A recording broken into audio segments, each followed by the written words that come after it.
They begged. Come for Thanksgiving, Grandma. I flew out, landed and waited. I called, then I saw the truth. They promised it wouldn't be the same without me. Come, Grandma, they said. You know that gut-wrenching moment when your entire world shifts? When you realize a truth so painful, so undeniable, that it fundamentally changes who you are. For me, that moment arrived not with a bang, but with a heart emoji and a Thanksgiving dinner photo I was never meant to see. It all started innocently enough, or so I thought. We want you here for Thanksgiving, my daughter-in-law Meline had texted. And honestly, it had been a long time since I felt truly genuinely wanted anywhere. So I went. I packed my best pie dish, the one my mother used to use. I packed a new soft navy cardigan, the kind that whispers, I belong here. And I packed every fragile ounce of softness I had left in my heart, hoping this time, it wouldn't be shattered. Then I waited. I was at Gate 3A of Minneapolis-St. Paul Airport, standing beneath the arrival sign. My wheeled suitcase stood obediently beside me, my coat folded neatly over one arm. People bustled past, a kaleidoscope of joy and anticipation. Flowers, balloons, little kids holding crayon-scribbled signs. Some were hugging, tears streaming down their faces. Some were laughing, their joy infectious. They were all being claimed. Me? I stood there like a misplaced package, an unclaimed delivery in a sea of reunions. The flight had landed 42 minutes ago. 42 minutes. I checked the arrival screen twice, reread Meline's text 3 times. We'll be there. Kids can't wait to see you. Followed by that heart emoji, the one that now felt like a cruel joke. My reply, flight lands at 3:10.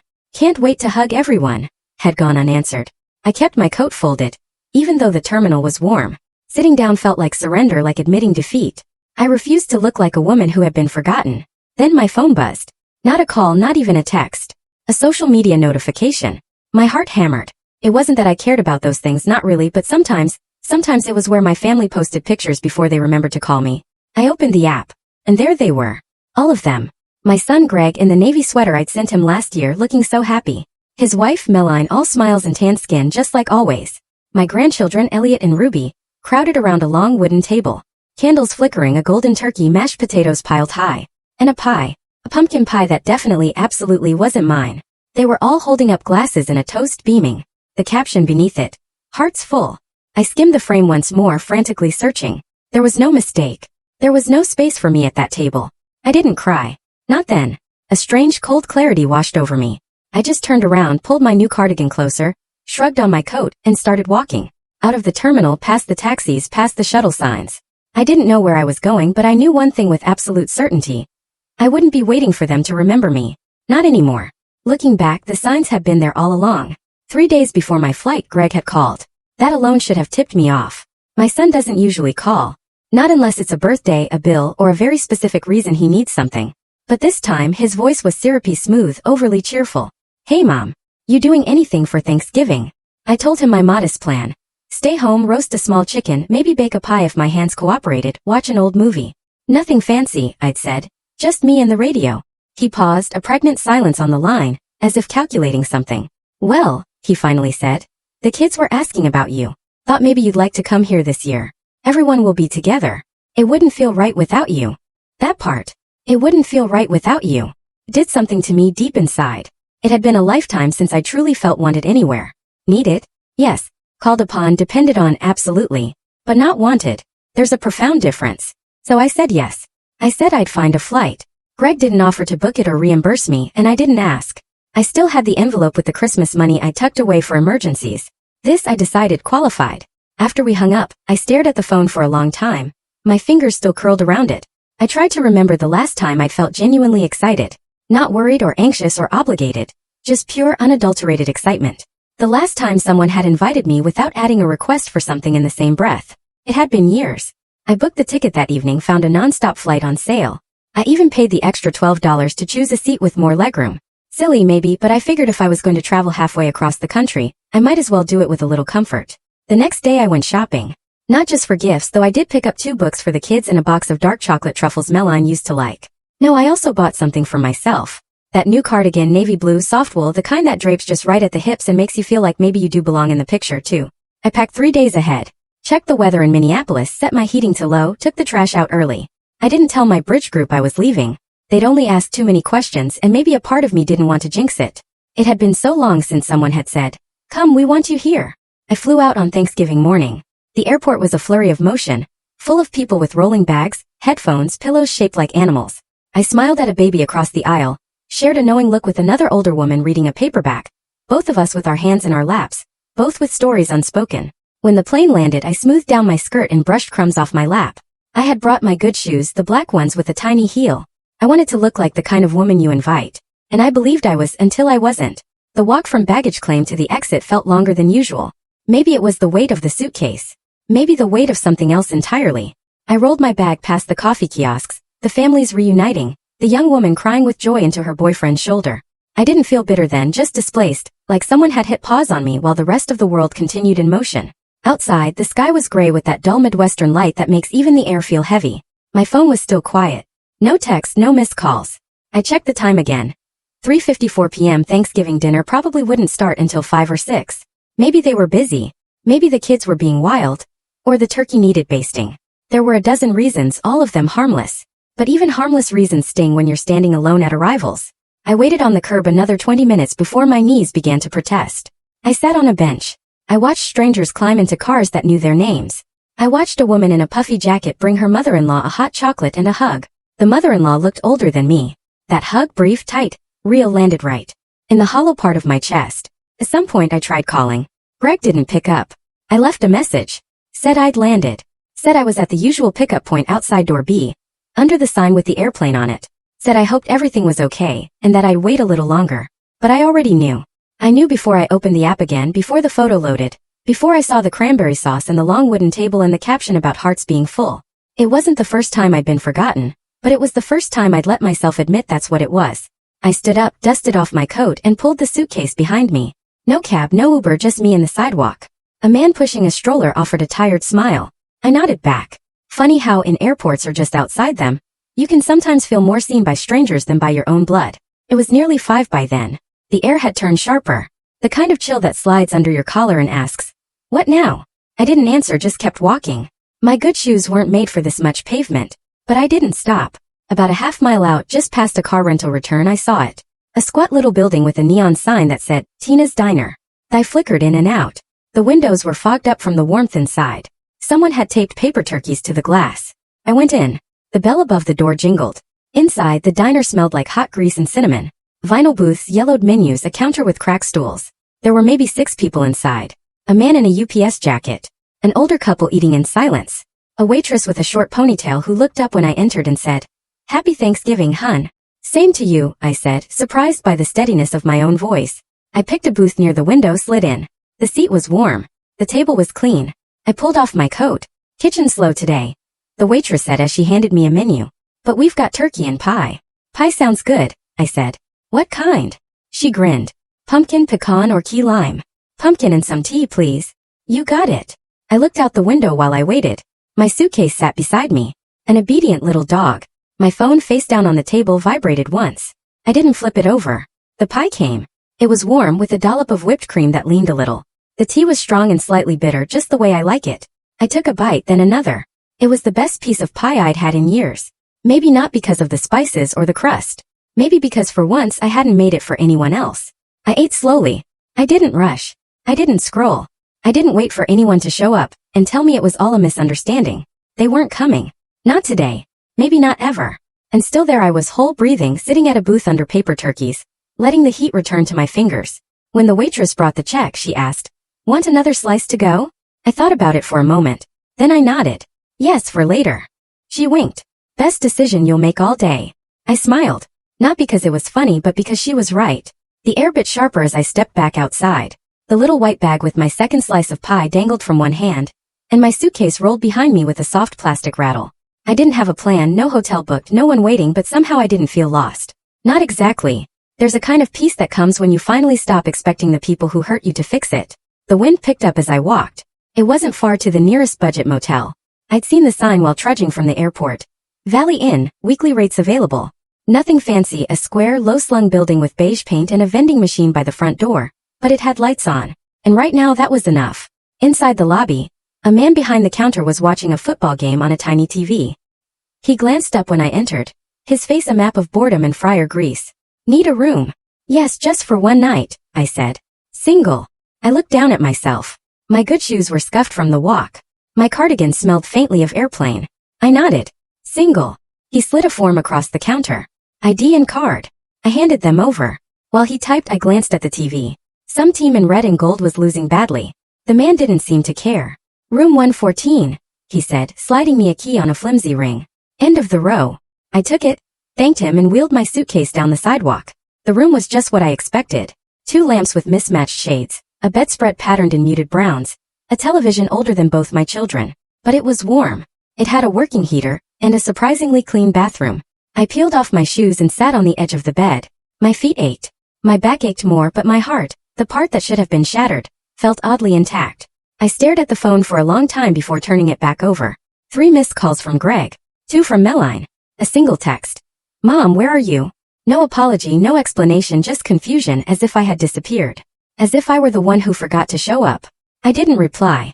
Instead, I unzipped my suitcase, took out my notebook, the one I use for grocery lists and thoughts I never say out loud, and wrote something on a fresh page. I am not spare. I am not extra.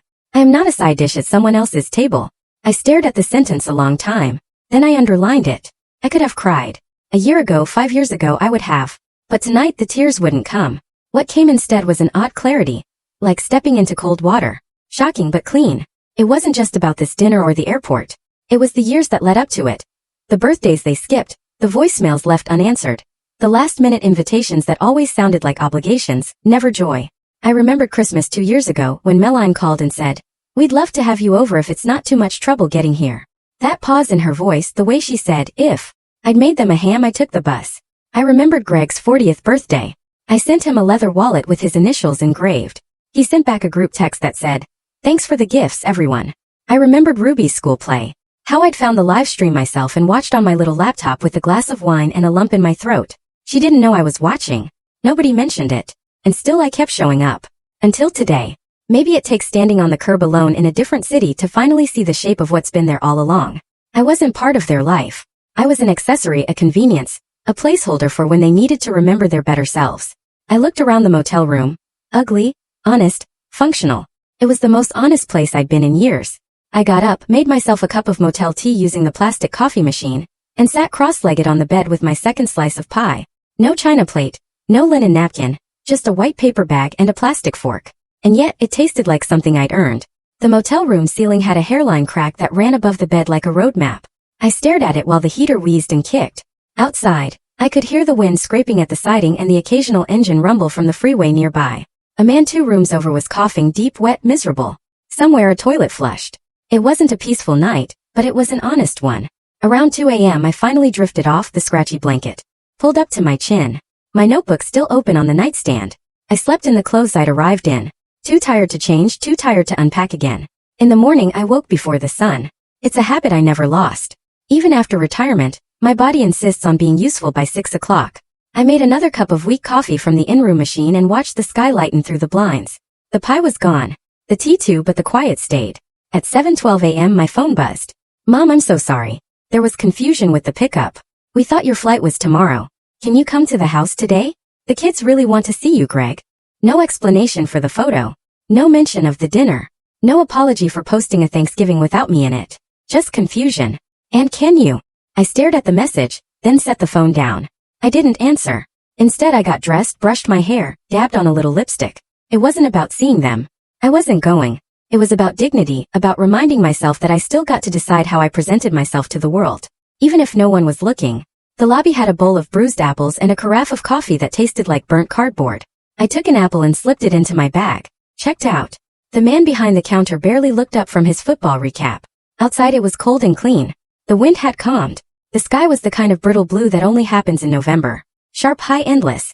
I didn't go back to the airport right away. Instead I walked. There was something I needed to do first. A mile down the road, tucked between a gas station and a closed tire shop, was a little postal annex.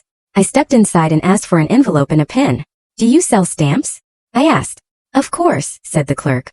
She was young, kind, with chipped polish on her nails. "I need one for a letter to Massachusetts," I said. She handed it over, and I wrote the address from memory. Emma Wexler, Dean Act, Pond Hollow Lane, Worcester, Massachusetts, 01609. My granddaughter. Emma was Greg's daughter from his first marriage. The only one who still called me just to talk. She was 23 now, finishing nursing school. She sent me pictures of her cat, told me when she passed exams, asked for my recipe for cornbread stuffing. The envelope stayed empty for a moment. Then I pulled out a page from my notebook and began writing. Emma dear, you once told me I was your safe place. I want you to know that hearing that meant more to me than most things in this world. This Thanksgiving didn't go as planned. I flew across the country for a table I was never meant to sit at. But I found something in the quiet that I didn't expect. Room to remember who I am without waiting for someone else to say it first. I kept writing. Not bitter, not dramatic, just real. When I sealed the envelope, I felt lighter. At 10:35 a.m., I booked a ticket home. Same airline, same gate, different woman boarding. The flight wasn't until evening, so I found a cafe near the terminal with big windows and good scones. I sat there for hours with tea and a pen, going over things that had been unspoken for too long. I didn't write to Greg. I didn't call Melline. I didn't tell them where I was. They'd see the missed return call, maybe wonder, maybe not. I wasn't angry. I was done. Around 4 p.m. the light changed. The kind of golden haze that makes even parking lots look beautiful. I watched a little boy run toward a minivan, his backpack bouncing. He turned and waved at his grandmother, who was slower but smiling. She waved back and he ran to her, grabbing her hand like it was his anchor. I watched them until they disappeared, and I whispered to myself, not loud, not bitter, just clear. I deserve that too. The plane home was only half full. A blessing, really. I had a whole row to myself. The seat beside the window was cold when I sat down, and I left it that way. Didn't bother folding my coat or smoothing the seatbelt across my lap just yet. For the first time in a long time, I didn't feel the need to make myself tidy for anyone else's comfort. The flight attendant offered a soft smile. Heading home or leaving it? She asked as she placed a plastic cup of water on my tray. Both, I said, in a way. She didn't ask for more. I stared out the window during takeoff, watching the gray city shrink beneath us, watching the runways crisscross like faded scars. As the plane lifted, the sky opened wider, blue above and below, and nothing in between except the dull hum of the engines and my own breathing. I thought I might feel grief again, some wave of it. I waited for it like one waits for turbulence, but it didn't come. I didn't feel peace either. Not yet. But I did feel still, rooted, present. That was new. Halfway through the flight, I pulled my phone from my bag and turned it on again. I told myself I was only checking the time, but of course the notifications poured in. For text from Greg, one voicemail. Mom, I'm really sorry. Please call me.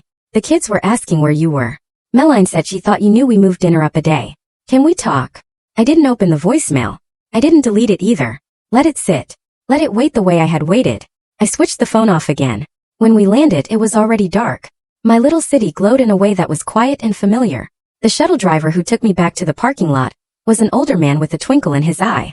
He asked if I'd been visiting family, and I smiled and said, not exactly. At home my porch light was still on. I had left it on out of habit, as if expecting to return tired and full, folded into the warmth of family. Instead, I walked in with pieces of pie in my bag, and a mind sharper than it had been in years. My house smelled like lavender and old wood. The radiator kicked on with a comforting clank. I sat down my suitcase and hung up my coat. I moved slowly, not from age but from intention. I made a cup of chamomile tea and sat at the kitchen table. The same table where I'd hosted years of Thanksgivings. Where Greg once spilled gravy and Emma once cut snowflakes from napkins. Where Melline had sat tight-lipped, looking at her phone more than my face. I looked around the room like it belonged to someone I was still meeting. Then I opened the drawer next to the fridge. That drawer, the one with the files, the one labeled Greg, and Emma, and legal. I pulled out Greg's folder. It was thick. Receipts, copies of checks, printouts of tuition assistance and invoices from a mechanic I'd helped him pay when his transmission failed. The mortgage closing from 2010. The private preschool deposit I fronted for Ruby, with a note in Melline's handwriting. We'll pay you back after the bonus hits. They never did. I turned each page carefully, like tending to wounds, not in anger, not even in sadness but in clarity. Then I reached for the thinner folder labeled Emma. Birthday cards, photos she'd mailed me, a printout of her college graduation announcement, handwritten notes in bubbly ink, a thank you for helping her cover a course fee, a postcard from Vermont. Wish you were here. Fall is wild and wonderful. I closed both folders and sat back. Then I reached for my notebook. And this time I didn't write feelings. I wrote a plan. The next morning, I was at the bank before the doors even opened. A light frost coated the steps, making them slick. But I climbed them slowly and steadily, wearing my oldest boots and that same navy cardigan. The cardigan didn't match my scarf, but I no longer cared about appearances. I cared about action. The teller, a young man with kind eyes and a nervous smile, greeted me with the kind of politeness people reserve for the elderly. Good morning, Mrs. Wexler. How can we help you today? I'd like to speak with someone about my accounts, I said. All of them. He nodded, glanced at a screen, then called into the back. A few minutes later, I was ushered into a glass-walled office with soft chairs and the faint smell of printer ink. A woman named Natalie introduced herself as my account manager. She looked like someone who did yoga at lunch and always had almonds in her purse. What can I do for you today, Mrs. Wexler? I want to suspend all automatic payments, I said. Every one of them starting today. She blinked. All of them. Yes. She tapped a few keys, eyebrows rising slightly as she scanned the screen. You have quite a few recurring transfers to family members, tuition payments, car insurance, some scheduled gifts to charities as well. Keep the charities, I said. Stop the rest. There was a long pause. Do you want to talk about why? I looked at her. Really looked. And to her credit, she didn't fill the silence with fake concern. No, I said. I've already spent enough time explaining myself. She nodded. Understood. While she worked, I sat in the quiet of that office and watched the world move outside the window. A mother wrangling a toddler into a car seat. An older man pushing a walker. A delivery truck idling too long. Done, Natalie finally said. Everything's been suspended. I'll prepare the paperwork for full cancellation if you want to come back in to sign tomorrow. I will. She hesitated. There's also a power of attorney on file. Gregory Wexler, do you still want him to have access? I felt my pulse slow, not rise. No, I said. Revoke it. Understood. She printed the form, and I signed it with steady hands. By the time I left the bank, the frost had melted. I didn't rush. I stopped at the bakery on the corner, bought myself a fresh roll, and walked the long way home. It wasn't about punishing Greg. Not really. It was about drawing a line where I hadn't before. About recognizing that love doesn't grow from sacrifice alone. It needs light. It needs truth. Back home, I pulled the pie dish from the sink, washed it gently and put it away. Maybe someday I'd make another pie. Maybe not. But I wouldn't make one for people who left me standing on a curb. That afternoon I called my lawyer. Mr. Altman had handled our affairs for over 30 years. He'd helped us buy the house, settle my husband's will, even draft the first version of mine back in 2005. His voice was warm but cautious. Mrs. Wexler, what can I do for you?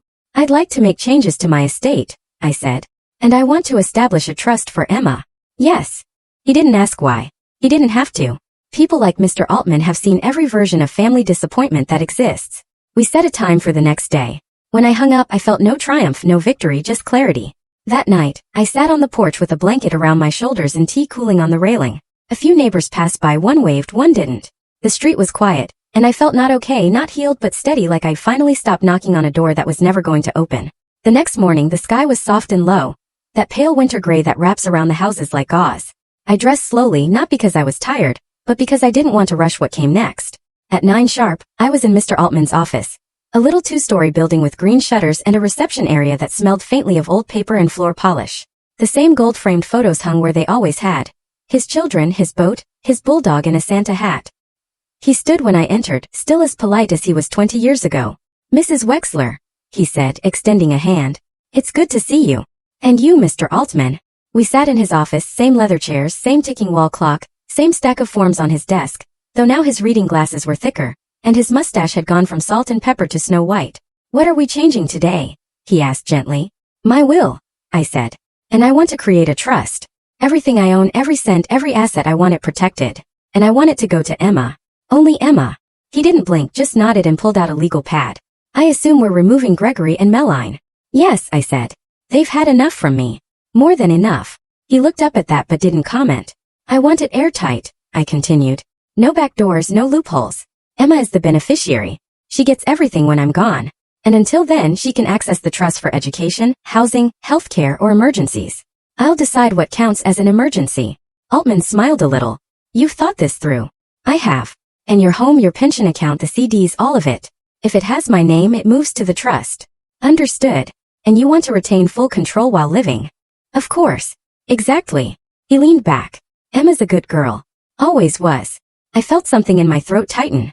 She's the only one who still sees me as a person, not a purse. Mr. Altman didn't flinch at the bitterness in my voice. Then let's make sure your wishes are honored.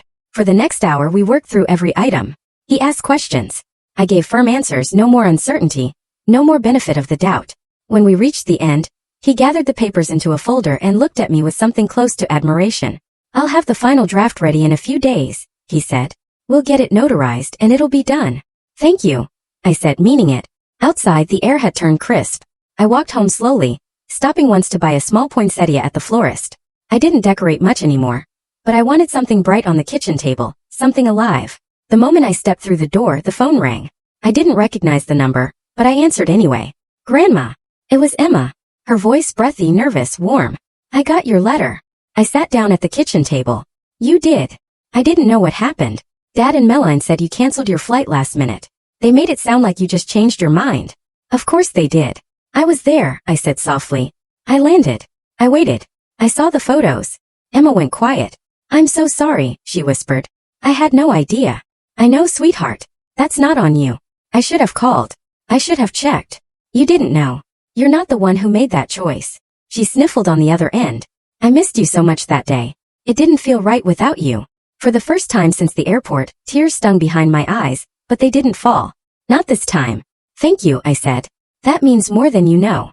There was a silence between us. Not awkward, just full. Grandma, she said finally, can I come visit next weekend? I have a break from classes. I'll take the train. My heart bloomed with something gentle and painful. Of course, I said. The guest room is ready. I'll bring the chessboard, she said. You still play. I never stopped. We hung up a few minutes later. I sat there at the table, hands still resting on the phone.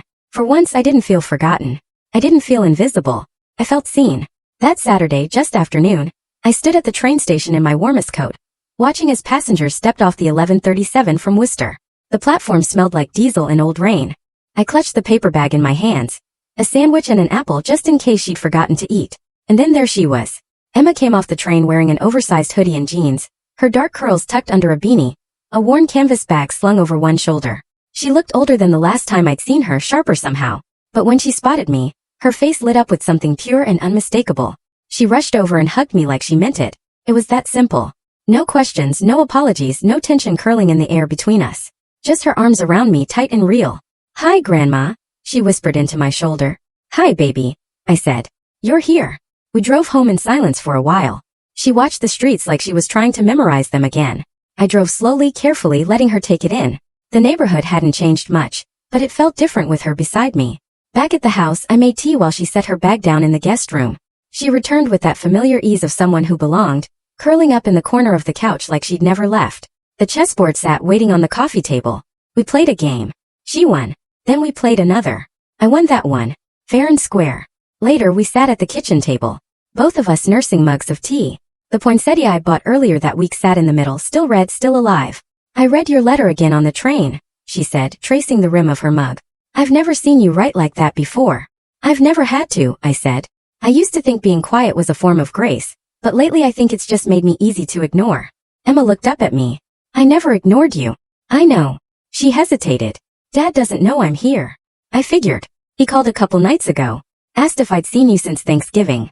I didn't lie. I just said we hadn't talked yet. That was kind. She shook her head. It wasn't kindness. It was exhaustion. I'm tired of pretending things are normal. That surprised me. Emma had always been careful, diplomatic, the peacekeeper in her fragmented family. Hearing her say that calm, steady told me she was growing into something strong. You don't have to pretend here, I said. Not ever. She nodded. Neither do you. We sat in silence, just sipping our tea. And for the first time in weeks I realized I wasn't angry anymore. I didn't need Greg or Meline to grovel or explain or spin another story about what went wrong. I didn't need a text or a voicemail or a too-late invitation. I had this. My house, my tea, my granddaughter. I had myself. That evening Emma offered to make dinner. She cooked pasta with garlic and spinach, and I grated cheese while we talked about everything and nothing. We watched a silly movie afterward and laughed too hard at parts that weren't really that funny. Before bed she sat beside me on the couch and said, Grandma, I don't want to lose you. You won't, I promised. I can't promise forever, I said. But I'm not going anywhere yet. She smiled, then hugged me again, gentler this time but no less real. After she went to sleep, I sat in the quiet of the living room, the clock ticking like a slow metronome behind me. I looked around at the pictures on the mantel. Some faces had faded, some frames were empty now, but one picture still stood tall. Me holding Emma as a baby, my hair darker then, my face softer, but the grip of my hands around her tiny body just as steady. I looked at it a long time. Then I got up, turned off the light and went to bed. Emma left Sunday afternoon. We lingered on the porch for a while before her train. I handed her a container of leftover pasta, a folded scarf I'd knitted last winter, and a quiet kind of love I didn't need to explain. She kissed my cheek and promised to call Tuesday. Then she was gone. A quick wave from the back window of the train, her breath fogging the glass. I stood there until the train had shrunk to nothing, then went back inside. The house felt quieter than usual, but not in a lonely way. It was the kind of silence that follows after something important has been said, a silence with shape and weight. I moved through the room slowly, picking up mugs, folding the blanket from the couch, placing the chessboard back on the shelf. When I reached the kitchen I opened the drawer again. The files sat where I left them. Greg's folder still thick with paper. Emma's still light. But it wasn't just about them anymore. It was about me. I pulled out a yellow notepad and began listing everything I'd paid for over the last 15 years. Not just money given directly, but things I'd quietly covered. Home repairs, medical deductibles, legal fees when Greg left his first wife, the down payment for their second car, groceries when Meline was too tired to shop, school fundraisers I'd been guilted into supporting with a check instead of a visit. Line by line I wrote them down. By the time I finished, the list stretched over 4 pages. It was strange. I hadn't thought of myself as generous, just useful, reliable, someone who helped because that's what mothers do. That's what I did. But looking at the numbers, I saw it clearly. I'd subsidized their life. And in return they gave me politeness, hollow birthdays, tired smiles, a chair near the coat rack when there was no room at the main table. I wasn't angry, not really. I was just done. At 3:17 p.m. my phone rang. Greg's name on the screen. I didn't pick up. A minute later a voicemail, then a text. Hi Mom. Just checking in. Hope everything's okay. Let me know when you're free to talk. No urgency, no specifics, just a vague nudge, as if nothing had happened. As if he hadn't left me standing at the curb in another city while he carved turkey and took family photos I wasn't meant to see. I deleted the voicemail without listening. The text I left on read. That night I lit a candle. It wasn't for any special occasion, just for stillness, for the quiet of the house and the way the light caught the edge of the kitchen counter. I poured myself a glass of wine, one of the good bottles I'd been saving for a real holiday. I set a single place at the table, heated a bowl of leftover soup, and I sat, not scrolling, not waiting, not hoping for the phone to ring. I sat in my own life. Later, before bed, I opened my email, found the folder labeled Travel. At the bottom was the receipt for my Thanksgiving flight. Round trip return complete. I forwarded it to myself, then added a note in the subject line. Proof of departure and return. No rescue, no reunion, just me. I didn't send it to anyone else. I didn't need to. The next morning I called Mr. Altman again. I've been thinking, I told him. I want to add a clause to the trust. Of course, he said. What are you thinking? I want Emma to be the sole executor, but I also want a letter attached, not a legal one, a personal one. You can include a statement of intent, he said. It won't change the legality, but it can explain your reasons. Good. Then I'll write it. That same morning I sat down and began. To whoever is reading this after I'm gone, if you're wondering why things were divided this way, let me say clearly, this is not punishment. It's honesty. I've spent my life giving quietly, consistently, but love without respect isn't love. Presence without care isn't family. I chose the one person who saw me before I vanished. I didn't finish the letter that day. I didn't need to rush. Some things deserve to be written slow. Tuesday came and went. Without a call from Emma, not because she forgot, but because we'd agreed on it. She had clinicals that week and didn't want to be distracted. I'll call Friday after my shift, she'd said. Same time. I trusted her. That morning though, someone else did call. Meline. Her name lit up my screen like a warning sign. All bright letters and bad timing. I let it ring out. Then 30 seconds later the text arrived. Hi Irene. Hope you're well.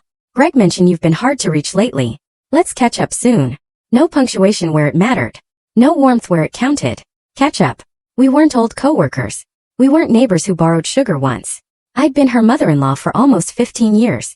I'd helped her find her first real job after Ruby was born. I'd sent her care baskets when she had her gallbladder out. I'd paid for her mother's funeral flowers when their budget was too tight. Catch up. I set the phone down without replying. Later that afternoon, as if on cue, another message arrived. This one from Greg. Mom, Meline tried calling. We're starting to get worried. Can you just let us know you're okay? The irony of it. They left me at an airport, but now they were worried. Not when I was standing with my suitcase and no pickup. Not when I was walking to a diner with frozen fingers. Not when they posted a photo that said hearts full, with their arms around each other, and no seat left for me. But now when silence echoed back to them, they panicked. Silence is powerful. It unnerves the people who are used to your noise, your giving, your yes. I kept the phone off for the rest of the day. That evening, I went through the attic, not for any dramatic reason, just to find an old recipe book Emma had once asked about, the one with my apple crisp scribbled in the margins. I hadn't been up there in years. The boxes smelled of dust and old pine, and the insulation curled like forgotten paper. In one box labeled 1990 to 2005, I found the book, and beneath it letters, dozens of them, cards from Greg as a teenager, drawings from Emma as a child, thank you notes from friends and cousins long moved away, a photo of my husband in his Sunday suit, holding a pumpkin pie like it was a prize. I sat down on the floor cross-legged and let the past rest in my lap. So many pieces of myself I'd stored away to make room for others. I thought about Greg as a little boy. How he used to insist on sleeping with his head against my chest because, your heart is louder than the rain. How he'd cry if I left for work too early. How I taught him to tie his shoes with 2 loops instead of 1 because it made more sense to him. I had loved him so completely once. Maybe I still did. But love doesn't excuse neglect. And forgiveness doesn't mean return. Not always. I put the letters back carefully, closed the box. And that night, when the house was dark and the world was quiet, I opened the notebook and added 2 more lines to the letter for the trust. I didn't want my final act to be polite. I wanted it to be clear. Emma, you saw me not out of obligation, not for what I gave, but because you chose to. That's what family is: choice, respect, truth. The pen felt heavier than usual in my hand, but I wrote anyway. The next day, I drove into town and went straight to the notary. It was in the back of a shipping store, past shelves of bubble wrap and a rack of novelty greeting cards. The man behind the counter had kind hands and a long, careful way of speaking. His name tag said Dev. I need to notarize a letter, I said, unfolding the pages I'd written and some trust documents my attorney prepared. He glanced at the first page, then back at me.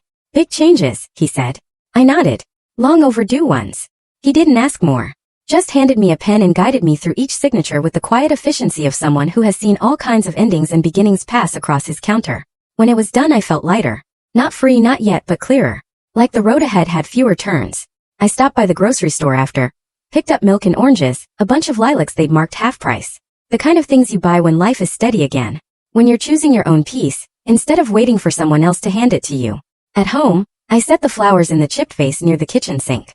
The scent of lilac spread slowly through the house, soft and certain. I took off my coat, folded it, and laid it over the back of the chair. My phone buzzed just as I was putting the groceries away. Greg again. Mom, we really need to talk. You're not answering and it's making things worse. I don't know what's going on, but we're worried. Please call me. The message was longer than usual, the edges of panic showing. But still no real apology, no mention of what had happened, no ownership, only absence, and now the discomfort of it. He wasn't sorry for forgetting me. He was sorry I had stopped filling in the blanks. I sat down, stared at the screen, then turned it off again.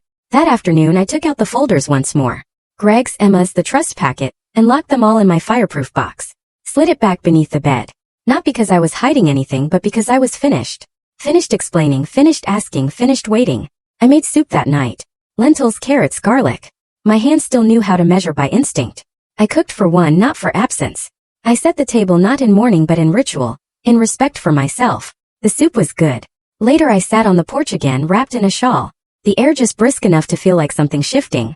And as the streetlights clicked on one by one, I remembered a moment I hadn't thought about in years. Greg was 10. He'd come home from school with a split lip and mud on his jeans. Another boy had shoved him in the field during recess. He didn't cry. Just stood at the sink, rinsing the blood off his hands, saying, "It's fine. It's nothing." I had crouched beside him and said, "You're allowed to be hurt. It doesn't make you weak." I wish someone had said that to me because I had been hurt quietly, consistently for years. And I had let it go unchecked because I thought endurance was a virtue. But it's not. Not always. Sometimes it's just delay. Sometimes it's just the cost of silence. I sipped my tea slowly. Let the night press in. The flowers in the kitchen swayed slightly in a draft. A blur of violet in the dark. Somewhere down the block a dog barked. A car pulled into a driveway. Someone laughed sharp and high. A sound from another life. And I sat in mine. No questions, no waiting, just the weight of my own belonging.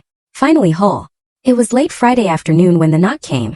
I was folding laundry at the kitchen table, towels mostly still warm from the dryer when I heard it. 3 slow raps. Not the mailman, not a neighbor. The kind of knock that carries hesitation behind it. I opened the door and there she was, Meline. Her hair was too perfect, like it had been brushed and sprayed in the car. She wore heels too narrow for our sidewalks and carried a tote bag slung over one shoulder. Her face bore that curated expression I'd come to know, part concern, part performance. "Irene," she said, her voice almost tender. "Can we talk?" I didn't answer at first, just stepped aside and let her in. She glanced around as she entered, as if expecting dust or neglect. The house looked the same, but something in the air had shifted. I knew it and I think she did too. I led her to the living room. She didn't sit until I did. She placed her tote carefully at her feet and folded her hands in her lap. "I know you're upset," she began, her tone already polished. "And I just want to say this whole thing has been a huge misunderstanding." I said nothing. She continued. "Greg thought your flight was Friday. That's what he told me. We didn't realize you had already landed." "And the photo?" I asked. She blinked. "What?" "The Thanksgiving photo. The caption that said, 'Full house. All of you smiling at the table.'" She looked down. "That was just something I posted for the holiday. I didn't mean to hurt you." "But you did." She looked up again too quickly. "Well, yes, but I think we need to move past that now. The kids miss you. Greg's been calling. We're all just concerned." You've shut us out. I let out a small breath. No. I just stopped filling in the silence for you. That's different. Her mouth tightened. I came here because we want to make things right. I looked at her then really looked at the effort behind her makeup. At the impatience hiding in her posture. At the avoidance she wore like perfume. You didn't come to make things right, I said. You came to see if I was still useful. She straightened. That's not fair. But it's true. She glanced toward the hallway as if Greg might appear and rescue her from this conversation. I've given enough, I said calmly. More than enough, and I've decided where the rest of it goes. That got her attention. Her eyes narrowed just slightly. I'm not angry, I said. I'm not bitter. I'm simply finished. Irene, she said, and now her voice was tighter, colder. This isn't like you. I know, I said. It's like me now. There was a pause. She shifted in her seat. Does Greg know you've made changes? I imagine he's starting to suspect. Her face faltered. And the house, your accounts. Taken care of. The silence after that was dense. A kind of reckoning. Finally she reached for her tote and stood. Well, she said, her tone now clipped. I'm sorry you feel this way. I smiled just a little. No, you're sorry I stopped accepting less than I deserved. She didn't reply, just turned and walked to the door. At the threshold she hesitated. Greg really is worried. He should be, I said. Not because I'm gone, but because I'm not coming back. The door closed behind her with the softest click. I stood there for a long moment. My hand on the knob, the air still humming from the exchange. Then I went back to the kitchen, finished folding the towels, lit a candle, made a cup of tea. The phone rang once that evening. Greg again. I let it ring, not out of cruelty, but because the silence finally belonged to me. Saturday came quiet. I woke early, not because I had to, but because my body had settled into a rhythm again, one not governed by expectation or the noise of someone else's schedule. The sky outside was pale and soft. The kind of morning that doesn't press or promise anything, just presents. I took my tea to the porch and sat under the faded quilt I kept draped over the back of the wicker chair. The steam rose slowly from the cup. Somewhere down the street, a child shouted, followed by the roll of a skateboard. Winter was still holding back, but not for long. I thought about Meline's visit. Not with regret, not with anger, just curiosity, as if I were watching someone else remember a conversation they'd never truly had. She hadn't come for peace. She came for control. And for the first time in a long time I hadn't given it. That was the victory. Not in winning, not in being right, but in staying rooted, in no longer performing grace just to keep others comfortable. That afternoon Emma called. Her voice came bright through the receiver. Hi Grandma. I'm on break but I wanted to check in. How's your week been? Eventful, I said, sipping my second cup of tea. But steady. She caught the tone. Something happened. Meline stopped by. Oh, she said. She and Greg wanted to make things right. Did they? No. Emma exhaled through her teeth. I'm sorry. Don't be. I wasn't surprised, but I wasn't shaken either. There was a pause on her end. Then she said quietly, You sound different. Do I? Stronger. I think I am. We talked for a while about her patients, about a paper she was writing, about the cat who knocked over her favorite lamp. The everyday things that form real lives. When we hung up, I didn't feel that familiar ache of absence. I felt connected, present, full. Later, I spent the afternoon going through the drawers in the spare room, not out of urgency, but because I felt ready to decide what mattered. I found a set of linens I hadn't used in years. Emma might like those. A pair of earrings I'd once saved for Ruby's 16th birthday. Before I learned gifts from me stayed unopened in drawers or disappeared altogether. I held the earrings a long time. Silver, simple, classic. I had bought them when Ruby was still a baby, imagining the moment she'd stand in front of a mirror, tucking them into her ears before a school dance. But now they felt like symbols of something that was never mine to hold. I set them aside, not bitterly, just finally. That evening I wrote in my notebook again, not a letter this time, just a list. Things I no longer owed, explanations. Second chances to people who waste first ones. Apologies for taking up space. A seat at a table that won't make room. Silence. And then beside it I wrote another list. Things I still have, my name, my peace, my mind, my home. My granddaughter's voice in my ear saying stronger. I tore the page out and folded it in half. Taped it to the back of the cabinet door beneath the sink, where only I would see it, where I kept the dish gloves and the extra sponges. A strange place for strength, but real. That night I set the table for one again. But this time I lit 2 candles, not because anyone else was coming, but because I was there fully. I sat down, spooned out my soup and whispered, not for drama, not for pain, but because it needed to be said. I'm still here. And I was. I spent the first Sunday of December decorating the porch. Nothing elaborate. Just a simple pine wreath with a red ribbon and 2 strings of warm white lights along the railing. I didn't do it for neighbors or nostalgia. I did it because I wanted the house to glow for me for once. Inside, I put on a kettle, turned on the old radio, and let the slow jazz drift through the rooms. I used to decorate for the kids stockings with their names, cookies shaped like stars, and the old felt angel Emma once made in kindergarten. But this year there would be no stockings, no extra chairs, no waiting. This year, I lit the fire early and set one place for tea my own. By the time the sun dipped behind the houses across the street, the phone rang. It was Greg. "I'm here," I said. Calm, steady. There was a pause. "I didn't think you'd pick up." "I know." Another pause. Longer. "I saw the paperwork," he said finally. "From the attorney, the trust, the changes." "I figured you would." His breath caught like he'd expected a different tone. I don't understand. After everything." "Exactly," I interrupted. "After everything." He went quiet. "You mean the money?" he said eventually. "I mean the pattern," I replied. "The forgetting, the late calls, the missing birthdays, the airport, the photo. That wasn't intentional." "No," I said. "It was worse. It was convenient." There it was. The truth out loud without apology. "You're punishing us," he said. But it came out less like an accusation and more like a hope that I might deny it. Reassure him. Fold. "No," I said.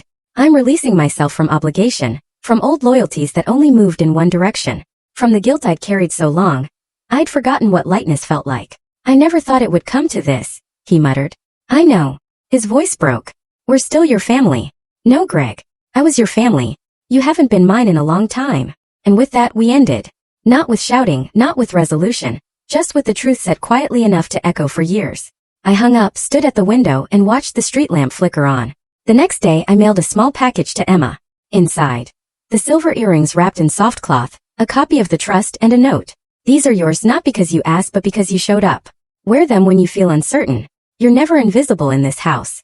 Not then, not now, not ever." She called 3 days later, crying and laughing at once. "Grandma," she said, voice trembling. "I don't know what to say." "You already did," I said. "The day you asked if you could come visit. The day you came without needing a reason." That night, I lit the fireplace and sat in its warmth. Outside, the street was quiet, dusted with the season's first snow. I watched it fall through the window slow and clean. And I thought about all the Thanksgivings that had come before, the ones I cooked through pain, the ones I sat through quietly, the ones I was invited to as an afterthought. And then this one, the one I gave myself. No carving knives, no tablecloths, no second diner, just a slice of pie and the clearest thing I'd ever tasted. Not bitterness but freedom. And if you're reading this, if you've ever waited for someone who forgot to wait for you, listen close. You can stop now. You can light a candle for yourself. You can buy your own damn pie. And you can begin again right here, right now.